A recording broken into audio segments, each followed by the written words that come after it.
Breaking news. Telugu రాష్ట్రాల్లో singer గడ్డం రాజు మరణం సంచలనంగా మారింది. అయితే ఆయన మరణం పైన అనేక అనుమానాలు ఉన్నాయి. ఎందుకు మరణించాల్సి వచ్చింది? తను చివరిగా మాట్లాడుతూ కూడా తన భార్యే కారణం అని చెప్పేటువంటి మాటలు కూడా ఆయన మాట్లాడడం మనం చూసాం. చివరి ఫోన్ సంభాషణ కూడా లీక్ అయింది. అయితే ఇప్పుడు ఆర్టీవీతో ఎక్స్క్లూజివ్గా గడ్డం రాజు భార్య సౌందర్య లైవ్లో అందుబాటులో ఉన్నారు. అయితే నా భర్తను నేనెందుకు చంపుకుంటాను అని చెప్పి తను మాట్లాడుతున్నారు. నా భర్త మరణానికి నాకు ఏమాత్రం సంబంధం లేదంటున్నారు. చనిపోయే ముందు నా పేరు ఎందుకు చెప్పాడో తెలియదని కూడా సదరు భార్య మాట్లాడుతోంది. డైరెక్ట్గా గడ్డం రాజు సతీమణి సౌందర్యతో ఆర్టీవీ సిద్ధంగా ఉంది. ఎస్ పెట్రిషా, తనతో మాట్లాడించే ప్రయత్నం చేయండి. సో అనేక అనుమానాలు ఉన్నాయి గడ్డం రాజు మరణానికి సంబంధించి. ఈ అనుమానాలన్నింటికి కూడా తను ఎటువంటి సమాధానాలు చెప్తారో తెలుసుకునే ప్రయత్నం చేయండి. ఫోక్ సింగర్ గడ్డం రాజు కూడా బలవన్మరణానికి పాల్పడ్డాడు. ఈ క్రమంలోనే తన వైఫ్ పేరు చెప్పుకొని కూడా అతను తన ఇంట్లోనే బలవన్మరణానికి పాల్పడి మరి చనిపోయాడు. మనతో పాటు వాళ్ళ వైఫ్ కూడా ఉంది. ఒకవైపు గడ్డం రాజు కూడా ఒక వీడియో రిలీజ్ చేయడం, అంటే తను చనిపోవడానికి కూడా కారణము తన వైఫే అంటూ కూడా చెప్పుకుంటూ వచ్చాడు. నేను చనిపోతున్నాను, ఎంతో టార్చర్ అనుభవించాను, ఈ క్రమంలోనే నాకు చాలా ఇబ్బంది అయిందంటూ కూడా వాళ్ళ భర్త చెప్పుకుంటూ వచ్చిన పరిస్థితి. మనతో పాటు వాళ్ళ భార్య ఉంది, ఒక్కసారి మాట్లాడదాము. ఏంటి భార్య పేరు సౌందర్య మనతో పాటు ఉంది. నమస్తే అండి. క్షమించండి ఈ టైంలో ఇబ్బంది పెడుతున్నట్టు, కానీ అనేక ఎలిగేషన్స్ మీ పైన వస్తున్నాయి. మీ వల్లనే అతను చనిపోయాడంటే అనేక ఆరోపణలు వినిపిస్తున్న సిచ్యువేషన్, ఏం చెప్తారు? అసలు ఆయన చనిపోతాడని నేను కూడా అసలు అనుకోలేదు. అనుకోకుండా ఆయన చిన్న చిన్న గొడవల వల్ల అన్నీ మనసులో పెట్టుకొని ఆయన నాకు తెలియకుండానే ఆయన హ్యాంగ్ చేసుకొని చనిపోయాడు. అసలు ఆయన అట్లా చేసుకుంటాడని నేను కూడా అస్సలు అనుకోలేదు మేడం. ఎప్పుడు చెడింది మీకు అసలు? మీరు ప్రేమ పెళ్ళి చేసుకున్నారు, ఈ 2 వరుసలు వస్తున్నాయి ఇక్కడ అని చెప్తున్నారు. ఎప్పుడు పెళ్లి చేసుకున్నారు, ఎప్పుడు ప్రేమించుకున్నారు, ఎందుకు గొడవలు రావాల్సి వచ్చింది? ఆయన మా ఇంట్లో వాళ్ళే, చుట్టాలే వాళ్ళు. చిన్నప్పటి నుంచి నాకు ఆయన తెలుసు. కాకపోతే మా అన్నయ్య పెళ్ళి నుంచే నాకు ఆయన ఎక్కువ పరిచయం అయిండు, ఎక్కువ నన్ను ఇష్టపడిండు. ఎక్కువ ఇష్టపడి పెళ్లి చేసుకుందాం అని నన్ను చాలాసార్లు అడిగిండు. అడగడం వల్ల నేను కూడా యాక్సెప్ట్ చేసి ఆయనని ఇష్టపడిన. ఆయన నన్ను ఇష్టపడిండు, నేను కూడా ఆయనని ఇష్టపడి పెళ్లి చేసుకున్నప్పటి నుంచి ఇంకా అసలు మా ఇద్దరి మధ్యలో అండర్స్టాండింగ్ ప్రాబ్లమో లేదో, ఏదో ప్రతి చిన్న విషయానికైనా చాలా గొడవ పెట్టుకునేటోడు, కొట్టేటోడు. అట్లా ఒకసారి నేను కంప్లైంట్ కూడా ఆయన మీద ఇచ్చిన. నేను కనీసం భయం అన్నా ఉంటుంది, కొంచెం మారుతాడేమో అనే ఉద్దేశంతో ఒక రోజు చాలా కొట్టడం వల్ల నేను ఖైరతాబాద్ పిఎస్లో కంప్లైంట్ కూడా ఇచ్చిన. దాని తర్వాత ఒక 10 days 15 days బాగానే ఉన్నాడు. దాని తర్వాత మళ్ళీ అట్లనే ఆయన కొట్టడం అది ఇది స్టార్ట్ చేసిండు. తర్వాత రీసెంట్గా మొన్న సద్దుల బతుకమ్మ రోజు కూడా చిన్న గొడవ, ఎప్పుడు అయ్యే గొడవ లాగానే ఆ రోజు కూడా చిన్న గొడవ అయింది. ఆయన కొన్ని బూతులు తిట్టడం వల్ల నేను కూడా ఆయన తిట్టిన తర్వాత ఆయన నాకు చేతిలో ఏది ఉంటే దాంతో చాలా కొట్టిండు. నన్ను కొట్టడం వల్ల నేను మా అమ్మ వాళ్ళ ఇంటికి వచ్చేసిన. నేను వచ్చి కొంచెం సేపు అయిన తర్వాత నేను ఇంటికి వెళ్ళిన. నేను ఆయనకి చాలాసార్లు ఫోన్ చేసిన, ఫోన్ లిఫ్ట్ చేయకపోయేసరికి నేను ఇంటికి వెళ్ళిన. అప్పటికే నేను ఇంట్లో నుండి వచ్చేటప్పుడు ఆయన తాగుతున్నాడు, గొడవ అయిందని ఆయన తాగుతున్నాడు. చాలాసార్లు తాగిండు. ఎప్పుడు తాగినా ఇట్లాంటి ఆలోచన నేను ఎప్పుడు చేసుకోలేదు. ఆ రోజు నేను మళ్ళీ రిటర్న్ వెళ్ళేసరికి ఫోన్ లేపట్లేదు అని నేను ఒక 2 గంటల తర్వాత, గొడవైన 2 గంటల తర్వాత మళ్ళీ ఇంటికి వెళ్ళేసరికి ఆయన డోర్స్ తీయట్లేదు. ఈసార్లు బేర్లు డోరు కొట్టినా కూడా డోర్ తీయట్లేదు.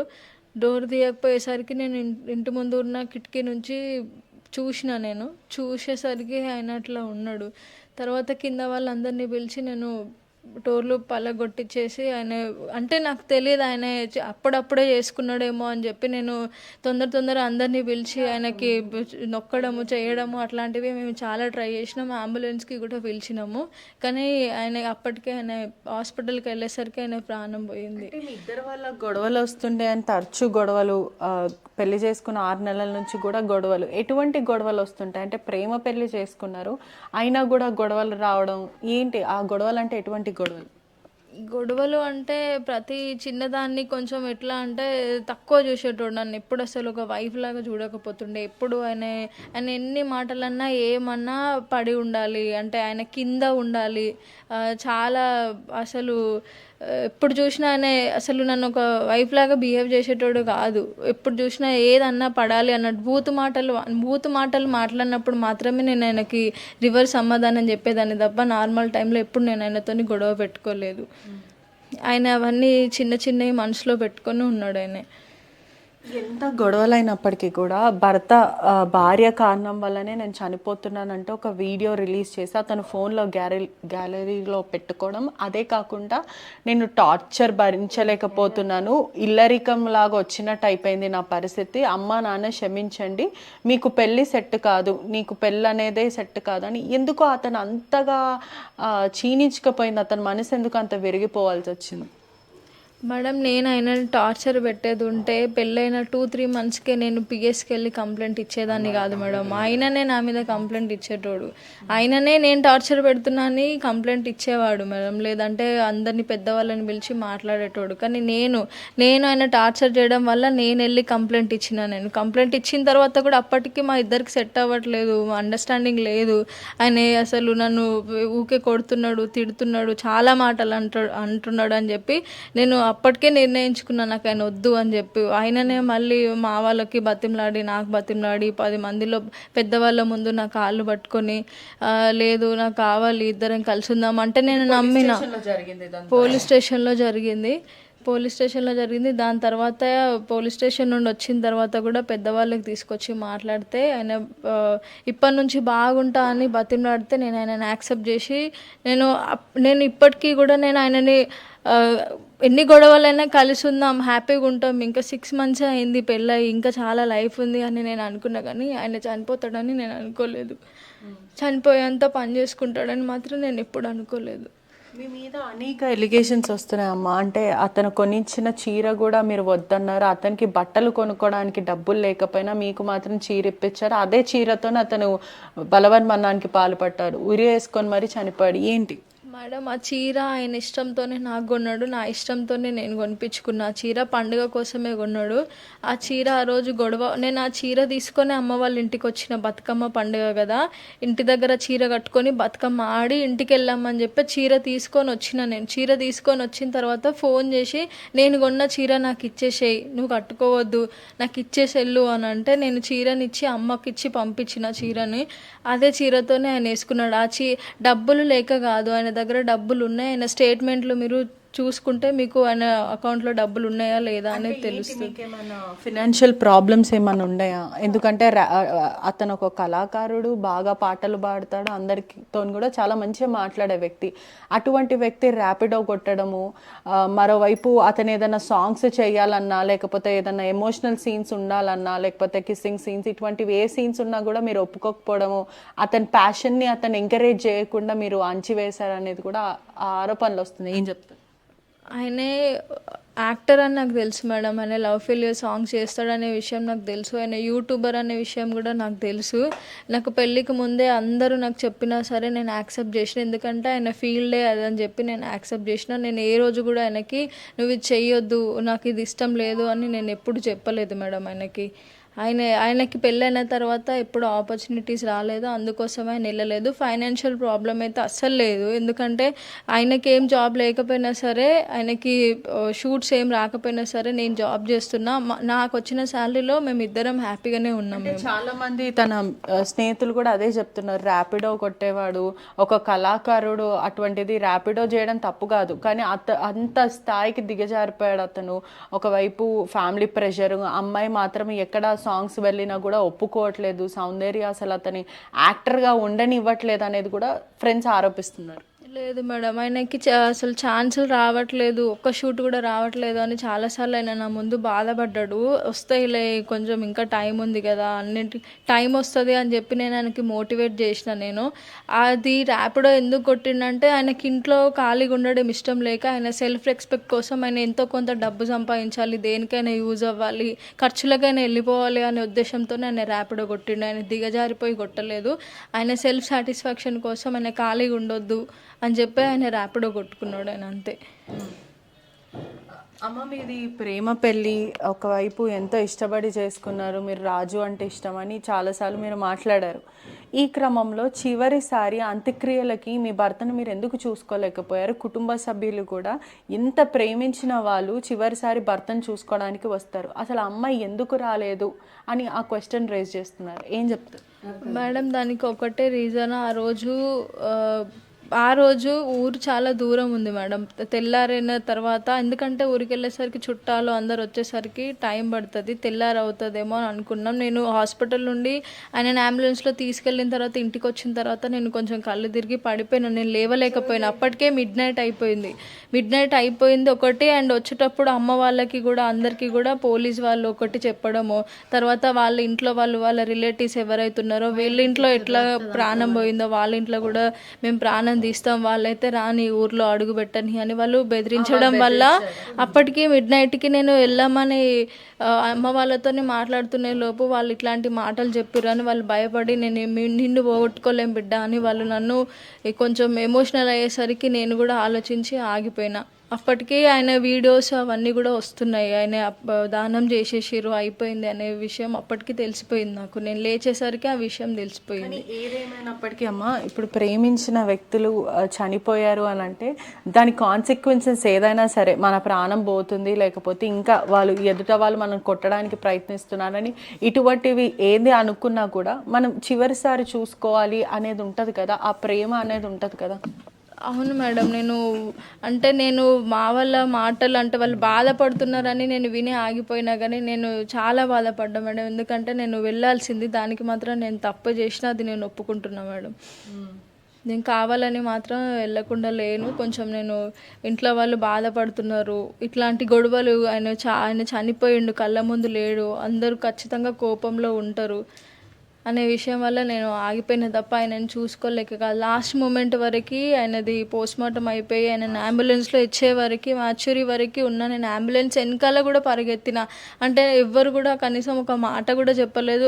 అంటే నేను ఎక్కాల్సింది, కానీ ఆ సిచ్యువేషన్లో కొంచెం నేను కూడా చాలా వీక్గా ఉండే మేడం. ఫైనల్గా మీ మామయ్య గారు కూడా ఒక మాట చెప్పారు, నా కొడుకే పోయాడు, మరి ఆ అమ్మాయి మీద కేసు పెట్టి నేను ఏం సాధిస్తా అని ఇంత గొప్ప మాట మాట్లాడిన వ్యక్తి అట్లీస్ట్ ఆయన ఇంత మాట మాట్లాడాడు, అట్లీస్ట్ మేమన్నా వెళ్ళాలి అని ఇట్లా ఏం అనిపించలేదు మీకు? అన్నారు అసలు వాళ్ళు అనలేదు మేడం, మా ముందు అనలేదు. మేబీ మీ మీడియా ముందు అన్నారేమో కానీ వాళ్ళు వెళ్ళేటప్పుడు వాళ్ళ అన్న కానీ వాళ్ళ పెద్ద నాన్నలు ఎవరైతే వాళ్ళ చుట్టాలు అందరూ వచ్చిర్రో ఆ రోజు వాళ్ళందరూ మా వాళ్ళకి వార్నింగ్ ఇచ్చే వెళ్ళిర్రు. అందుకోసమే భయపడే వెళ్ళలేదు. భయపడి అని అంటే ప్రాణం పోయింది కదా, మళ్ళీ ఏమవుతుందో అనే ఒక ఆలోచనలోనే వెళ్ళలేదు. వాళ్ళ తర్వాత మాకు మెసేజ్లు కూడా పెట్టిర్రు వాళ్ళ అన్నయ్య, మీరు మిమ్మల్ని అంత ఈజీగా వదిలేయము, మా తమ్ముడు ఎట్లా చనిపోయాడు మిమ్మల్ని కూడా అట్లనే, నిన్ను కూడా అట్లనే చంపేస్తాను పర్సనల్గా నాకు మెసేజ్లు కూడా ఆయన పెట్టిండు.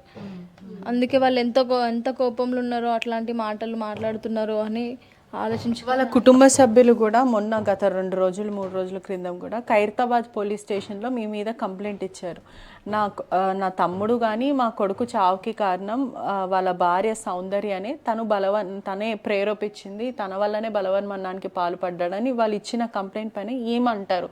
ఇంకొక ఎలిగేషన్ కూడా వస్తుంది, మీకు అనేక రిలేషన్షిప్స్ ఉన్నాయి, అదే కాకుండా అనేక మందితో ఉంది, అదే వాళ్ళ అన్న ఎవరైతే అనిల్ అన్న వ్యక్తి ఉన్నాడో అతనితో కూడా మీకు రిలేషన్షిప్ ఉంది, సొంత అన్నని ప్రేమించి ఆ తర్వాత మళ్ళీ తమ్ముడిని ప్రేమించి తమ్ముడిని వివాహం చేసుకుంది అని కూడా కుటుంబ సభ్యులు ఆరోపిస్తున్నారు, ఏం చెప్తారు? వాళ్ళ అన్నయ్యను నేను ప్రేమించలేదు మేడం. వాళ్ళు సొంత ఇంట్లో వాళ్ళు రిలేటివ్స్ కాబట్టి చిన్నప్పుడు వాళ్ళు పేర్లు పెట్టుకునేవాళ్ళు. నా శారీ ఫంక్షన్లో వచ్చి మా వాళ్ళకి తెలియకుండానే వాళ్ళు పట్టీలు వేసిర్రు నాకు, అంటే మా అమ్మాయి ఇంకా మా పెద్దోడికే ఇస్తాం ఈమెని అని చెప్పి మా వాళ్ళతోనే ఆ టైంలోనే వాళ్ళు మాట్లాడిరు. ఆయనతో అప్పుడు చాలా చిన్నప్పుడు శారీ ఫంక్షన్ ఎప్పుడు అవుతుంది మ్యామ్, 10-12 years ఏజ్లో అవుతుంది. నాకు ఆయనతో లవ్ ఎట్లా ఉంటుంది? ఫస్ట్ వాళ్ళు పేరు పెట్టుకున్నారు.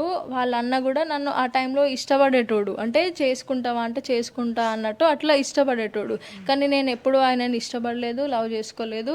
నేను రాజు నా వెనకాల తిరగడం వల్ల నేను చేసుకుంటా, నేను హ్యాపీగా చూసుకుంటా అని నాకు ఒక నమ్మకం కలిగేయడం వల్ల నేను ఆయనని ఇంట్లో వాడే కదా అని చెప్పి యాక్సెప్ట్ చేసి నేను పెళ్లి చేసుకున్నాను. 25 రోజులు కూడా వాళ్ళ పెద్దన్నయ్య కోసం మీరు అక్కడనే ఉన్నారు. ఆ తర్వాత వాళ్ళ పెద్దన్నని చేసుకుంటా అని చెప్పి మొహం చాటేశాడు. ఆ తర్వాత రాజుని పెళ్లి చేసుకున్నారు అనేది వాళ్ళ ఆరోపణ. అవన్నీ అబద్ధాలు మేడం. అప్పటికే నేను చెప్పిన, మీ అన్నకి ఇట్లా చిన్నప్పుడే పేర్లు పెట్టిర్రు, ఇప్పుడు మళ్ళీ నిన్ను చేసుకుంటే కరెక్ట్ కాదు నేను ఆ ఇంట్లోకి రావడం అని కూడా చెప్పిన. అయిపోయిందేదో అయిపోయింది, చిన్నప్పుడు అనుకున్నారు, ఏం అవ్వలేదు కదా, నేను చేసుకుంటా, మనం హ్యాపీగా ఉందాము అని చెప్పేసి ఆయన నన్ను చేసుకున్నాడు తప్ప ఆల్రెడీ వాళ్ళ అన్నతోనే ఏం లేదు. అఫైర్స్ అలాంటివి నాకు అసలు ఏం లేదు. అంత చిన్న ఏజ్లో అట్లాంటివి ఏం లేదు. ఓన్లీ ఫ్యామిలీస్ పేరు పెట్టుకోవడం వల్లనే ఆ మాట బయటకు వచ్చింది తప్ప అఫైర్స్ అట్లాంటిది వాళ్ళ అన్నతో లవ్ అలాంటిది నాకు ఏమీ లేదు. ఇవన్నీ ఉట్టి మాటలు. మీరు మద్యం సేవించి ఇష్టానుసారంగా ప్రవర్తిస్తారు. అదే కాకుండా పెళ్ళైన తర్వాత కూడా మీ పాస్ట్ రిలేషన్షిప్స్ వాళ్ళకి కాల్ చేసి మీరు మాట్లాడడం, వాళ్ళతో కాన్వర్జేషన్ పెట్టుకోవడము, మీరు పనిచేసే వర్క్ ప్లేస్లో కూడా మీకు అనేక రిలేషన్షిప్స్ ఉన్నాయని ఇట్లా ఆరోపిస్తున్నారు. మద్యం సేవించడం అనేది ఇట్లాంటి ఫస్ట్ థింగ్ రాజు ఎట్లా ఆయన మెంటాలిటీ చాలా డిఫరెంట్ అయినాయి. నేను అసలు ఒక్క నిమిషం నేను బయట వాళ్ళతో కూడా కాదు, మా ఫ్యామిలీ మెంబర్తో, మా అమ్మతోనైనా, మా అన్నతో, మా నాన్నతో ఎవరితో మాట్లాడినా ఆయన అసలు చూడకపోయేది. ఏం మాట్లాడుతున్నావు, ఎందుకు మాట్లాడుతున్నావు ఇంతసేపు అనేటోడు. అట్లాంటిది నేను ఇంత బ్యాడ్ హ్యాబిట్స్ నాకు ఉన్నాయని అంటే ఒక్క క్షణం కూడా ఫస్ట్ నన్నే చంపేసేటోడు ఆయన. ఇవన్నీ అబద్ధం మాటలు మేడం, కావాలని అవన్నీ పుట్టించిన మాటలు, అవన్నీ అబద్ధాలు. ఏం చెప్తారమ్మా ఈ ఘటన గురించి? మొత్తం అంతా మీడియా కానీ కుటుంబ సభ్యులు కానీ బ్లేమ్ చేస్తున్నారు మీ పని.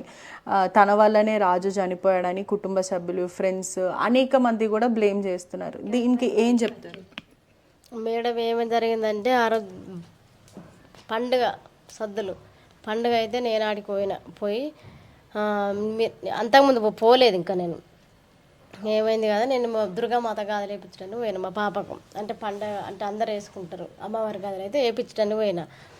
అంతకుముందు ఒకసారి మా పాప నాకు జ్వరం అయితే వచ్చిన తర్వాత నేను అయితే ఆ రోజు గాజులు వేయించుకుంటాను పోయినా. రవ్వ పుజ్జన్న వల్ల ఈమె డ్యూటీ కాడ నుంచి వెళ్ళి సరే అమ్మ అని ఆ డ్యూటీ కంచెలో ఆయనకి చెప్పకుండా వచ్చిందండి. పిల్లగానికి చెప్పకుండా వచ్చిన వల్ల ఫోన్ చేసిండు, ఏంది సౌందర్య నీ ఇష్టం వచ్చినట్టు తిరుగుతావు, నీ ఇష్టం వచ్చినట్టు చేస్తావు, నాకు చెప్పవా, నువ్వు చెయ్యవా, కనీసము నాకు చెప్పకుండా నువ్వు ఎట్లా పోతావు, నువ్వు ఎట్లా చేస్తావు, నాకు చెప్పాలి కదా, చెయ్యాలి కదా, నీ ఇష్టరాజ్యమా, నీదా అదా ఇదా అని ఇక ఈమె నాదలో బొమ్మ అంటండి. ఇక ఈమెను అన్న వల్ల నేను ఏడికి పోలే రాదు, అమ్మకి ఇట్లా గాజులు వేపిస్తాను అన్న వాళ్ళు వచ్చిన, నేను ఎక్కడికి పోయినా నీకు చెప్పకుండా చేయకుండా అని ఈమన్నది. సరే ఇటు ఈ బుజ్జి మొన్న కూడా జ్వరం వస్తే కూడా ఊరికే వద్దు చెయ్యొద్దు అని అంటాడు కదా.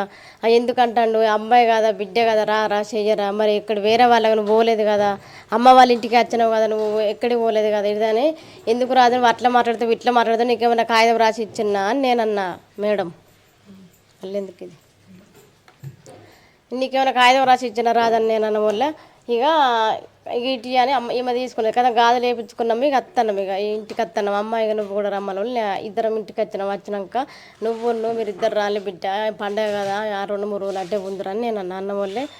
ఇక ఈ మా అన్నే ఉన్నది, నేను ఇంటికి వచ్చిన. ఇక వచ్చిన తర్వాత ఏమైంది, మీ అమ్మకి ఇట్లా కాగితం రాసి ఇచ్చిందా, ఇది రాసి ఇచ్చిందా, అది రాసి ఇచ్చిందా అని మీ అమ్మ ఎట్లా పడితే అట్లా అంటది, మాటలు నోటికి వచ్చినట్టు వాగుతుంది. అత్త లెక్క చూడాలి, అల్లుని లెక్క చూడాలి, అత్తలాగా మాట్లాడాలి, ఇట్లా మాట్లాడాలి, అట్లా మాట్లాడాలి, మీ అమ్మ ఇట్లా చేస్తా, అట్లా మాట్లాడదా, ఇట్లా మాట్లాడదా, విలువ లేదా, ఇది లేదా, అది లేదా అని ఇక అని అంటాడట. ఈమెతో గొడవ చేసిండట, ఇక కొట్టిండట బాగానే. ఇక ఎటు పడతాడ మేము ఇటు వచ్చినాక ఇక కొట్టిండు. అంటే ఎప్పుడు గొడవలేనా వీళ్ళకి? ఎప్పుడు ఇంట్లో ఇదే గొడవల గురించే మాట్లాడుతూ ఉంటారా? మంచిగా ఉన్న రోజులు కూడా ఉన్నాయి? అంటే వీళ్ళు మంచిగా ఉన్న రోజులు కూడా ఉన్నాయి మేడం. ఏంటంటే వీళ్ళకు అండర్స్టాండింగ్ ఉండదు, కమ్యూనికేషన్ ఉండదు. ఎట్లా అంటే ఒకరు వాడరు మేడం. వీళ్ళకి చిన్న గొడవలు, అసలు ఆయన సూసైడ్ చేసుకునే అంత పెద్ద కారణాలు కూడా కాదు మేడం. ఏదో చిన్న కారణాలకు ఇద్దరు కూర్చొని ఇట్లా అయితే ఇట్లా కాదని చెప్పి ఇద్దరు కరెక్ట్ మంచిగా ఆలోచించుకొని ఉంటే కంపల్సరీ వాళ్ళిద్దరు మంచిగా ఉండేటోళ్ళు మేడం. కానీ ఆయన ఎవరైతే ఉన్నారో మా బావ, ఆయనే కంపల్సరీ అసలు వీళ్ళ భార్యాభర్తల లొల్లి మేడం. చిన్న లొల్లీలు వల్లనే ఆయన చేసుకున్నాడు. వీళ్ళకి ఇంత పెద్ద డిసిషన్ తీసుకోవడం అనేది అందరికీ షాకింగ్ ఉంది. ఆయన ఎట్లా అంటే మేడం, కొంచెం ఆయనది కొంచెం థింకింగ్నెస్ వేరు ఉంటుంది. ఆయన కొంచెం ఎట్లా అంటే కొంచెం సైకో బిహేవియర్ ఉంటుంది. చిన్న వాటికి పెద్ద వాటికి కోపం, ఇమోషనల్ గా స్టెబిలిటీ ఉండదా? ఎమోషనల్ గా స్టెబిలిటీ ఉండదు, కొంచెం షార్ట్ టెంపర్. ఎట్లా అంటే చిన్న మాట ఇట్లా అనగానే రియాక్ట్ అవుతాడు మేడం. ప్రతి చిన్నదానికి గొడవ లేని దానికి కూడా రియాక్ట్ అవుతాడు ఆయన. అసలు ఒక్క మాట ఏదైనా మాట్లాడితే దానికి 10 విధాలుగా ఆలోచిస్తాడు ఆయన. అసలు తీసుకోలేడు, ఏ మాటని కూడా తీసుకోలేడు. ఆయన ఏమన్నా ఆయన చెప్పిందే వినాలి, ఆయన చెప్పిందే కరెక్ట్ అన్నట్టే మాట్లాడతాడు. దానివల్లనే చాలాసార్లు మా ఇద్దరి మధ్యలో గొడవలు అవుతాయి. ఆయన కొంచెం బూతులు మాట్లాడడం వల్ల నేను మాట్లాడేదాన్ని, దానికి ఆయన ఇంకా ఇష్టం వచ్చినట్టు కొట్టేటోడు. అంతే, ప్రతి చిన్నదానికి చాలా పెద్దగా రియాక్ట్ అవుతాడు ఆయన. కొంచెం ఆయన థింకింగ్ అనేది అంత అసలు ఆయన మైండ్ సెట్ చాలా డిఫరెంట్. నార్మల్గా ఎవరిలాగా ఆయన అసలు ఉండడు. ఆయన చాలా డిఫరెంట్. ఆయన ఈ కొట్టేటప్పుడు ఎప్పుడైనా మీరు పిలిచి మందలించడం ఇటువంటివి జరిగిందా? కొట్టేటప్పుడు మందలించడం జరిగింది మేడం. నేను ఎట్లా అంటే నా చెల్లెకి చెప్పుకుంటా, ఆయనకు కూడా చెప్పుకుంటా, ఇట్లా అయితే ఇట్లా పెట్టుకోకండి అనవసరంగా. ఇప్పుడు మీరు లొల్లిలు పెట్టుకొని మీరు సంతోషంగా ఉండకపోతే ఎవరు సంతోషంగా ఉండరు. మీ కుటుంబం నుంచి సంతోషంగా ఉండరు, ఇటు మా కుటుంబం నుంచి సంతోషంగా ఉండరు.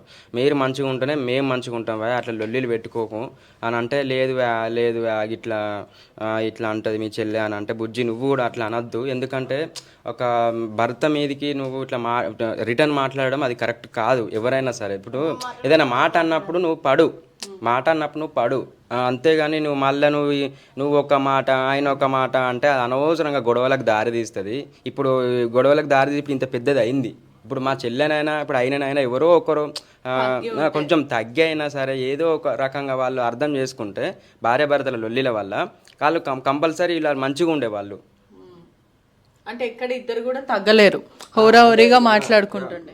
మేము ఉన్నది ఉన్నట్టు చెప్తాం. మాకు వాళ్ళ సైడ్ నుంచి వాళ్ళు ఎన్ని అబద్ధాలైనా చెప్పుకొని మేడం, మాకు ఆ దేవుడు ఉన్నాడు అంతే. మాకు న్యాయాలు ఉన్నాయి, చట్టాలు ఉన్నాయి, అన్నీ ఉన్నాయి మేడం.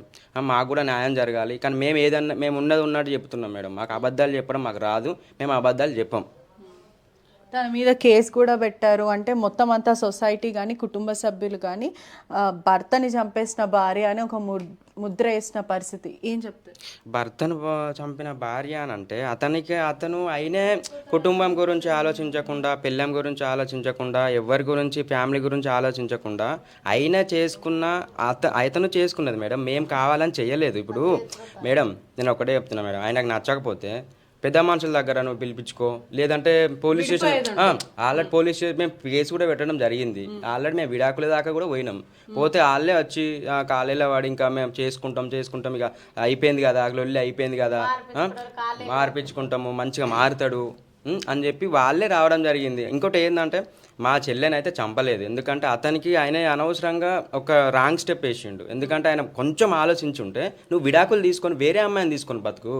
నేను ఏ ఇంటర్వ్యూ అయినా ఇదే చెప్తున్నాను నేను. ఎందుకంటే ఇద్దరు బతకాలి మేడం. ప్రాణం విలువ అనేది చాలా కలిసి ఉండలేకపోవడం వల్ల ఇంకా అట్లీస్ట్ విడిపోయిన సుఖంగా ప్రశాంతంగా ఉండొచ్చు. ఇప్పుడు మనకు ప్రాణం పోయింది, మనకు తిరిగి వస్తుంది మేడం, తిరిగి రాదు కదా. నేను ఒకటే మాట ఎక్కడైనా ఒకటే మాట చెప్తాను మేడం, నీకు నచ్చకపోతే విడాకులు తీసుకొని దూరంగా ఉండండి. దూరంగా ఉంటే ఇద్దరు సంతోషంగా ఉంటారు. మళ్ళీ ఏమో చెప్పలేము, దేవుడు లైఫ్లో చెప్పలేము కదా మేడం. ఎవరో ఒకరు ఇంకా చేసుకుంటారో చేసుకోరో అది పక్కన పెడితే హ్యాపీగానైతే ఉంటారు కదా ఫ్యామిలీస్ దగ్గర. అనవసరంగా ఈ చిన్న గొడవలకు మీరు చేసుకోవడం అంత కరెక్ట్ కాదు.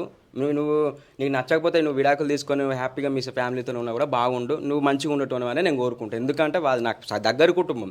వాళ్ళు మాకు ఇదే మాట చెప్పారా? నేను మీడియాలో చెప్పాను మేడం. నాకు వాళ్ళేం దూర బంధువులు కాదు, నాకు వాళ్ళ దగ్గర వాళ్ళే, మా ఇంట్లో మా అమ్మమ్మ వాళ్ళ సొంత చెల్లెనే, మాకు దగ్గర వాళ్ళే. వాళ్ళ మీద మేము మళ్ళీ ఇట్లా మీడియా వచ్చిన తర్వాత వాళ్ళు అట్లా ఇట్లా వాళ్ళు తప్పు ఇవన్నీ మేము చెప్పాం. ఎందుకంటే మేము ఉన్నట్టే చెప్తాం. మీరు ఇప్పుడు మాట్లాడుతున్నారు కానీ వాళ్ళ కుటుంబం అంతా అనేక ఆరోపణలు ఇస్తున్నారు. అంటే మీ కూతురు పైన ఎఫైర్స్ అంటున్నారు, మీ చెల్లి పైన, దాని తర్వాత తినే చంపింది, చాలా విషయాలు వస్తున్నాయి. లేదు మేడం, ఇప్పుడు ఎందుకంటే వాళ్ళ ఇంట్లో ఇప్పుడు ఎవరి ఇంట్లోనైనా చావు జరిగినప్పుడు కంపల్సరీ వాళ్ళు ఏదో ఒకటి అనడం జరుగుతుంది. కోపంలో వాళ్ళు బాధలో ఉన్నారు మేడం. మేము కూడా సరేగా బాధల్లో ఉన్నారు కదా అని మేము ఎక్కువ ఇంటర్వ్యూ ఇవ్వట్లేదు మేడం. ఎందుకంటే ఆల్రెడీ మా చెల్లె మీద నెగిటివ్ అయిపోతుంది. ఎవ్వరూ మాకు న్యాయం చేయట్లేదు మేడం. అందుకే మేము కూడా వీడియోస్ బయటికి రావట్లేదు. వాళ్ళే చేస్తున్నారు. సరే చెయ్యని, ఇక బాధలో ఉన్నారు కదా సరే అన్నట్టు మేము ఉంటున్నాం. కానీ వాళ్ళకి మళ్ళీ మేము రిటర్న్గా చేయడము అది చేయడము, వాళ్ళు అట్లా అసలు వాడు వేస్ట్ కాడు వాడు అని చెప్పి మేమైతే ఎప్పుడు అనలేదు ఆయన. ఇంకోటి ఏంటంటే మా బావ కొంచెం డ్రింకర్, ఆయన తాగుతాడు, సీరియట్లు తాగుతాడు, ఆయనకు అలవాటు అలవాట్లు ఉన్నాయి. ఇంకోటి ఆ రోజు తాగే చేసుకున్నాడు అది. ఆ రోజు తాగాడమ్మా? తాగాడు మేడం. అప్పటికి ఆ గొడవయ్యేటప్పుడు బియర్స్ తాగుతున్నాడు. అప్పటికే ఇంట్లో ఉండేనా? 3 బియర్స్ ఉన్నాయి, ఫ్రిడ్జ్లో 2 ఉన్నాయి. ఫ్రిడ్జ్లో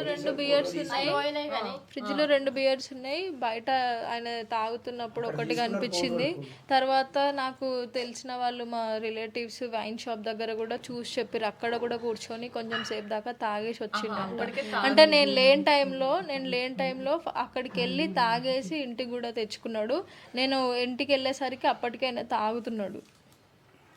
తాగైతే ఉన్నాడు. ఖచ్చితంగా ఆయన చాలా ఎమోషనల్గా ఫీల్ అయ్యి ఆ తాగిన మైకంలో అసలు ఆయన కావాలని చేసుకున్నాడా అనుకోకుండా చేసుకున్నాడో కానీ అది నేను లేని టైంలో ఆ ఫొటోస్ ఉన్నాయి కదా అవన్నీ రూమ్లో పంపి మేడంకి.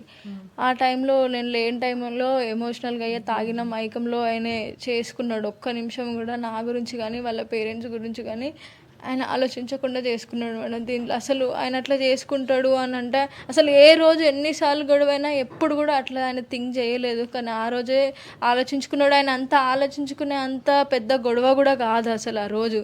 ఆయన ఎందుకు ఆలోచించుకున్నాడో ఎందుకు చేసుకున్నాడో అందరినీ బాధ పెట్టి చేసుకున్నాడు మేడం ఆయన అయితే. మీ ఫోన్ రికార్డింగ్స్ కూడా చాలా వైరల్ అవుతున్నాయి. ఫోన్ రికార్డింగ్స్, సీసీటీవీ ఫుటేజ్ అవంతా ఆ ఫోన్ రికార్డింగ్ రిలీజ్ చేసిర్రు. కానీ ఆ రికార్డింగ్కి ముందు కొంచెం కన్వర్జేషన్ అయ్యింది. నేను కొంచెం ఆయనతో ఏడ్చుకుంటూ మాట్లాడిన, నువ్వు చేసుకున్న గొడవనే కదా, నువ్వు కొట్టడం వల్లనే నేను బయటికి వచ్చిన కదా, నేను అయినా సరే నేను ఇంటికి వస్తాను నువ్వు అని చెప్పి నేను కొంచెం పాజిటివ్గా నేను ఏడ్చుకుంటూ ఆయనతో మాట్లాడిన, ప్రేమగా మాట్లాడిన. అదంతా కట్ చేసి వాళ్ళు ఏదైతే ఆయన మాట్లాడిండో ఇది లాస్ట్ అది ఇది అని చెప్పి మాట్లాడిండో అదే చాలా కట్ చేసి వైరల్ చేసిర్రు మ్యామ్. దానికి ముందు కన్వర్జేషన్ ఉంది. ఒకవేళ కుదిరితే మీరు దయచేసి అది ఫుల్ రికార్డింగ్ తీసుకొని జనాలకి వినిపించేటట్టు పెట్టండి. సీసీటీవీ ఫుటేజ్ కూడా వైరల్ అవుతుంది. అతను ఊరి వేసుకోవడం, మీరు పరిగెత్తడము, అసలు ఏం జరిగింది అక్కడ? నేను గొడవ అయ్యింది ఆయన కొట్టిన తర్వాత నేను అమ్మ వాళ్ళ ఇంటికి వచ్చిన. అప్పటికే ఇంట్లో బతుకమ్మలు ఉన్నాయి, తీయాలి పండుగ కదా, సంవత్సరానికి ఒకసారి తీయాలి, తీయకపోతే మంచిది కాదు అంటే గొడవలో కూడా ఆ రోజు శారీ తీసుకొని నేను వచ్చిన. శారీ తీసుకొని వచ్చిన తర్వాత శారీ ఇవ్వు అంటే నేను శారీ ఆయనకి ఇచ్చేసిన తర్వాత నేను అదే డ్రెస్ మీద ఆల్రెడీ బతుకమ్మ పేర్చి ఉంది అని చెప్పి. మీరెందుకు ఇచ్చేసారు? మీరు కూడా కోపంలో ఇచ్చేసారా లేకపోతే? కాదు మేడం, ఆయన ఒక్కొక్కసారి ఏం చేస్తాడంటే ఆయనకు నచ్చని బట్టలు వేసుకోవద్దు, నచ్చకుండా ఏం చేయొద్దు, అసలు ఆయన నచ్చకుండా ఒక బొట్టు కూడా పెట్టుకోవద్దు. అవును, ఆయన ఇప్పించింది అంత గొడవలు కూడా నేను ఆ గొడవ అయిన తర్వాత కూడా అదే కట్టుకొని నేను బతుకమ్మ ఆడదామని చెప్పి నేను తెచ్చుకున్నా. నేను కవర్లో, మీరు కావాలంటే సీసీటీవీ ఫుటేజ్ చూసుకోండి, కవర్లో నేను తెచ్చుకున్నా. జాకెట్ కూడా కుట్టించుకొని అదే కట్టుకుందామని. గొడవ అయినా సరే, నన్ను కొట్టినా సరే, నేను ఇంటికి వచ్చినా సరే నేను మళ్ళీ ఆయన దగ్గరికి వెళ్ళి ఆయనతోనే ఉందాము అన్నట్టు నేను అనుకున్నా. తర్వాత ఇద్దరం కోపంలో ఉన్నాం, కలిసి ఉందామని అనుకున్నా. నేను చెప్తుంటే కూడా చాలా టాక్సిసిటీ కనిపిస్తుంది. కొట్టినా కూడా ఎందుకు కొట్టాల్సి వచ్చింది? ఇప్పుడు ఎవరిని ఎవరు కొట్టుకోకూడదు ఏ రిలేషన్షిప్ అయినా, ఆ చెయ్యి వేయాల్సిన అవసరం ఎందుకు వచ్చింది అంటే మేడం, ఫస్ట్ ఆ రోజు నేను బతుకమ్మ పండుగ రోజు నేను 9 అవుతుంది నాకు ఆఫీస్ నుండి వచ్చేసరికి. చాలా సార్లు కొట్టిండే. చాలా సార్లు కొట్టాడు. ఎప్పుడైనా మేడం పెళ్ళి కాకముందు నుంచే ఆయన కొట్టిండు మేడం. కొడితే మా చెల్లె మాకు చెప్పుకోలేదు, ఎందుకంటే చెప్తే మళ్ళీ ఎక్కడ గొడవలు అవుతాయి అని చెప్పి చెప్పలేదు. అప్పటికైనా మా చెల్లెకి మేము చెప్పినాం, బుజ్జి పెళ్లి కాకముందే ఇన్నిసార్లు కొడుతుండు, నువ్వు చేసుకున్నావు అనుకో అనవసరంగా లైఫ్ మొత్తం స్పాయిల్ అయిపోతుంది, నువ్వు చేసుకోక బుజ్జి అని అంటే, లేదురా పెళ్ళి అయిన తర్వాత మారుతాడు అని చెప్పి మమ్మల్ని ఒప్పించుకున్నది. సరే అని చెప్పి మేము చేయడం జరిగింది.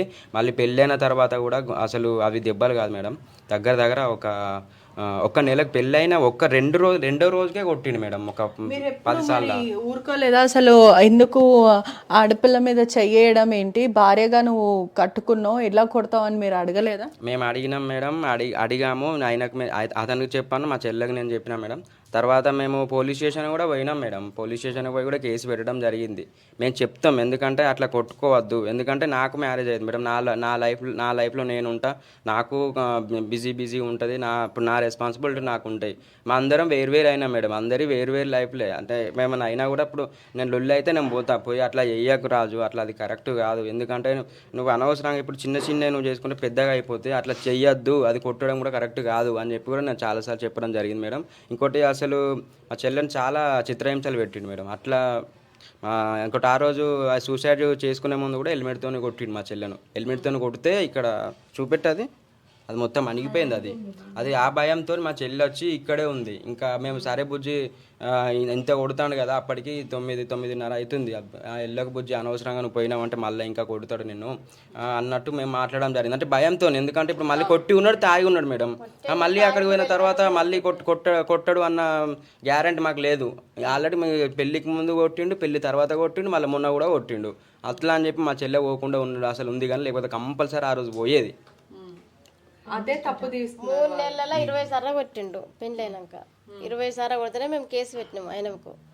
ఇట్లా ఊకే కొడుతాండు, ఇక కొంచెం భయం అని ఉంటుంది కదని కేసు వేసినాం మేము. గట్లా చెప్పే ప్రకారం కూడా వీళ్ళకి కలిసి ఉండాలి, కలిసి బ్రతకాలనే కోరిక బలంగా ఉంది, కానీ ఎక్కడ అండర్స్టాండింగ్ అనేది కనిపించట్లేదు. కలిసి ఉండాలి, ఒక లైఫ్ని ఊహించుకున్నది, తను ఊహించుకుంది, అతను కూడా ఊహించుకొని కలిసి ప్రయాణం చేశారు, కానీ ఎక్కడ ఒకరినొకరు అర్థం చేసుకోలేకపోయారని కూడా తెలుస్తుంది. ఫైనల్గా ఏం చెప్తారమ్మా మీరు రాజుకు కానీ, రాజు కుటుంబ సభ్యులకు కానీ, ప్రేక్షకులకు కానీ ఆర్టీవీ ద్వారా ఏం చెప్తారు?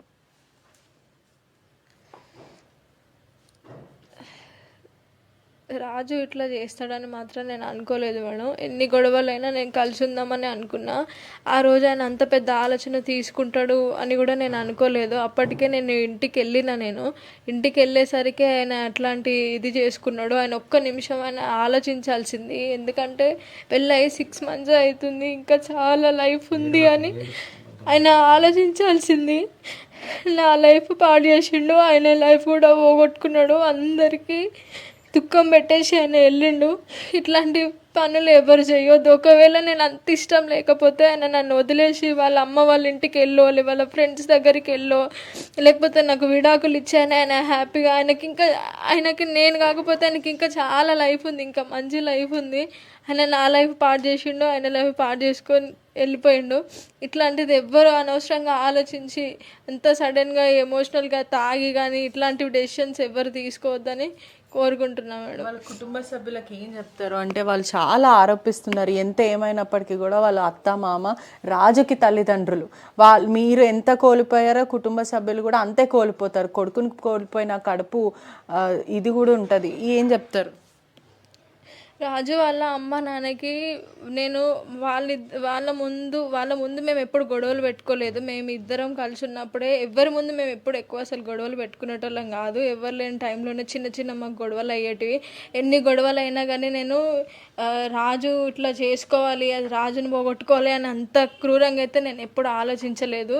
వాళ్ళు నాకు అంటే వాళ్ళ దగ్గర లేకపోయినా సరే వాళ్ళకి నా మీద నమ్మకం ఉండేది. అంటే నాతో ఉన్నాడు, చూసుకుంటా, నేను కూడా ఇష్టపడి చేసుకున్నా అని వాళ్ళకు ఉండేది. కానీ నేను లేని టైంలో ఆయనే చిన్న గొడవకి అంత పెద్దగా ఆలోచించుకొని ఆయన చేసుకున్నాడు తప్ప నేను కావాలని మాత్రం రాజుని పోగొట్టుకోలేదు. ఒకవేళ వాళ్ళు నేనే అని అనుకుంటే పర్వాలేదు, నన్ను క్షమించాలని నేను కోరుకుంటున్నా. నేను వెళ్ళకపోవడం కూడా తప్పే, చావుకి వెళ్ళకపోవడం కూడా నా తప్పే, లాస్ట్ దానికి వెళ్ళకపోవడం కూడా తప్పే. ఇంకా వాళ్ళు బాధలో ఉన్నారు, వాళ్ళు ఎన్ని తిట్టుకున్నా ఏం చేసినా నేను అన్నీ పడతా మేడం. ఇంకా నేను దానికంటే ఇంకేం చేయలేను, ఎందుకంటే కొడుకే వాళ్ళకి లేడు. నేను ఎన్ని చెప్పినా నేను ఇంకా వేస్ట్, అంతే. ఒకటి, గడ్డం రాజుని కోల్పోవడం కుటుంబ సభ్యులకు కూడా ఎంతో తీరని లోటనే చెప్పొచ్చు. ఒకవైపు తల్లికి కూడా కడుపుకోత మిగిలించారు, మరి అదే కాకుండా భార్యని కూడా ఒక్కసారి కూడా నా గురించి కానీ నా కుటుంబాన్ని గురించి కూడా రాజు ఆలోచించలేకపోయాడు. క్షణిక ఆవేశంలో అతను బలవన్మరణానికి పాల్పడ్డాడు. మేము చాలా బాధపడుతున్నాం, కానీ నా వల్ల చనిపోయాడు రాజు అనేది కూడా అవాస్తవము. కేవలం మాకు చెప్పాలి అంటే తీవ్రమైన మనస్తాపంకి గురై ఉండొచ్చు, ఎందుకంటే మేము అనేక గొడవలు పడుతూ ఉన్నాం. తరచూ ఎన్ని రోజులు మేము ఆనందంగా ఉన్నామో అన్ని రోజులు కూడా మేము గొడవ పడుతూనే ఉన్నాము. కానీ కారణం మొత్తం నేనే అంటే కూడా నేను ఒప్పుకోను. ఖచ్చితంగా పోలీస్ విచారణలో కూడా ఇది ఇప్పటికే ఇన్వెస్టిగేషన్ కొనసాగుతుంది. నేను ప్రతిదీ కూడా ఫేస్ చేస్తానంటూ కూడా భార్య సౌందర్య చెప్పుకుంటూ వస్తుంది. ఏదేమైనప్పటికీ కూడా ఇటీవల కాలంలో భార్యాభర్త గొడవలు అనేవి కూడా తరచూ వస్తున్నాయి. బలవన్మరణానికి పాల్పడుతున్నారు. ఎంత చిన్న విషయం వచ్చినప్పటికీ ఒక చిన్న గొడవకి కూడా ఏమాత్రం భార్య తట్టుకోలేకపోవడం, భర్త తట్టుకోలేకపోవడం, గొడవల మధ్యలో నించొని జీవితాన్ని ముందుకు సాగిద్దామనే ఆలోచన ఎవరికి ఉండట్లేదు. ఒకవేళ ఇబ్బందిగా పడుతున్నారు ఇరుపక్కన, ఒకవేళ భార్య అన్న భర్త అయినా ఎవరైనా ఈ రిలేషన్షిప్లో ఆ టాక్సిసిటీని గమనిస్తున్నట్టయితే ఖచ్చితంగా వాళ్ళు విడాకులు తీసుకోవడం మంచిదంటూ కూడా అనేక మంది చెప్తున్న పరిస్థితి. కానీ ఇలా బలవన్మరణానికి పాల్పడము, జీవితాన్ని అలా మధ్యలో వదిలేయడం అది మోమాటికి తప్పు. కుటుంబ సభ్యులు కూడా ఎంతో ఆవేదన వ్యక్తం చేస్తున్నారు. Over to studios. Thank you Patricia. So మొత్తంగా అటు గడ్డం రాజు భార్య చాలా అనుమానాలకి సమాధానాలు చెప్పే ప్రయత్నం చేశారు. నేను ఇలా చేస్తాడనుకోలేదు, చాలాసార్లు గొడవపడ్డాము, పెళ్ళైన తర్వాత 2 నెలలకే నేను ఆయన కొట్టడంతో, గొడవ పెట్టడంతో, తిట్టడంతో నేను వెళ్ళి కంప్లైంట్ చేశానని చెప్పుకొచ్చింది. చనిపోతాడని ఎప్పుడూ కూడా ఊహించలేదు. తరచుగా గొడవలు జరుగుతూ ఉండేవి, అప్పుడప్పుడు గొడవలు జరుగుతూ ఉండేవి, అన్నిటినీ దాటవేస్తూ వచ్చాము. కానీ ఎప్పుడు కూడా ఇలా చేసుకుంటాడు అనుకోలేదు. ప్రేమించే పెళ్లి చేసుకున్నాము. నేను ఆ రోజు గొడవ అయింది, ఆ తర్వాత నేను బయటికి వెళ్ళిపోయాను. వచ్చి చూసేసరికల్లా ఇది పరిస్థితి. సో కొన్ని సందర్భాల్లో అయితే నేను బాగుంటాను, ఇలా చేయను, అంతా సవ్యంగానే ఉంటుంది, అంతా బాగానే ఉంటుందని చెప్పి నన్ను బతిమిలాడాడు కూడా. పెద్దల సమక్షంలో జరిగినప్పుడు అవన్నీ కూడా నేను నమ్మాను. నాతో పాటుగా జీవితాంతం ఉంటాడు అనుకున్నాను, కానీ ఇలా చేసుకుంటాడు అనుకోలేదని చెప్పి ఆ సదరు భార్య చెప్తోంది. సో ప్రస్తుతానికైతే గడ్డం రాజు మరణాన్ని ఎవరు కూడా జీర్ణించుకోలేకపోతున్నారు. ముఖ్యంగా ఫోక్ ఇండస్ట్రీ మొత్తం కూడా ఒకసారిగా తీవ్ర దిగ్భ్రాంతికి లోనని చెప్పాలి. So this content had some disturbance.